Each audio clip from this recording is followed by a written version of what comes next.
রয়েছেন আইনজীবী, আরও সম্মানীয় ব্যক্তিরা উপস্থিত রয়েছেন স্টেজে। আমরা আজকে এসেছি তোমাদের উদ্দেশ্যে। আমিও স্টুডেন্ট ছিলাম স্কুলে, আজ থেকে 25 বছর আগে 99 সালে আমি মাধ্যমিক পাস করি। এখনও আমি স্কুলে ঘোরাঘুরি করছি। কারণ একটাই, এই জেলাতে এই পোস্টে এসেছি, আমি সরাসরি এই মুহূর্তে অর্ডার বা জাজমেন্ট দিচ্ছি না। আমার কাজ হচ্ছে এখন সেক্রেটারি ডিএলএসএ পশ্চিম Medinipur, district legal services authority. আমার এখন কাজ মনে হলো জয়েন করার পরে পোস্ট উকিল রয়েছেন সিনিয়র,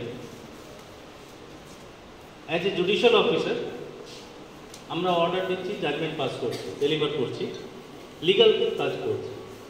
কিন্তু এই পোস্টটা মনে হচ্ছে আর স্টেপ ফার্দার, আরও ইম্পর্টেন্ট, কারণ এখানে সোশিও লিগাল কাজ করছি আমরা। এখানে রিলিফ দেওয়ার জায়গা ডাইরেক্ট, আমি সরাসরি লোকের কাছে পৌঁছে যাচ্ছি, লোক সরাসরি আমার কাছে পৌঁছে আসছে। এই অসুবিধা আছে, সরাসরি আমরা সমাধান দেওয়ার চেষ্টা করছি, রিলিফ দেওয়ার চেষ্টা করছি।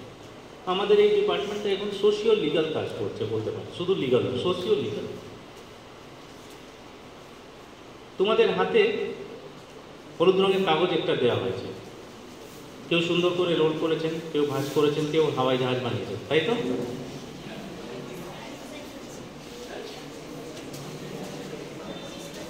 এই হলুদ রঙের কাগজটা খুব ইম্পর্টেন্ট কাগজ তোমাদের, এটা যত্ন করে সময় রাখো। হয়তো স্কুলে তোমাদের সঙ্গে মোবাইল ফোন থাকে না, বাড়িতে তো সন্ধ্যেবেলা মোবাইল ফোন ব্যবহার করো গিয়ে, তাই তো? মোবাইলের ছবি তুলে নেবে, কাগজটা হারিয়ে যেতে পারে।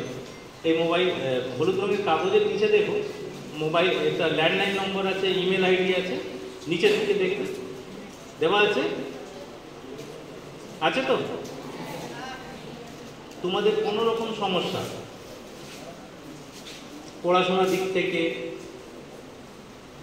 যে কোনো ছোটোখাটো হতে পারে, কারোর আধার কার্ড নিয়ে সমস্যা হচ্ছে, রেশন দোকানে সমস্যা হচ্ছে, রাস্তাঘাটে অসুবিধা হচ্ছে, কোনো বাল্য বিবাহ নিয়ে সমস্যা, তোমাদের বন্ধু বান্ধবের মধ্যে এটা খবর পাও তো, মাঝে মধ্যে কেউ বিবাহ করার চেষ্টা করছে, এরকম খবর পাও গ্রামের মধ্যে, স্কুলে পাও তো? ওখানে নম্বর আছে, সরাসরি তোমরা যোগাযোগ করবে। আমরা তোমাদের নাম গোপন রেখে ওই ব্যক্তিদের কাছে আমরা গিয়ে বোঝাবো যে বাল্য বিবাহ করা উচিত নয়, যতক্ষণ না প্রাপ্ত বয়স হচ্ছে মেয়ের 18, ছেলের 21 বছর।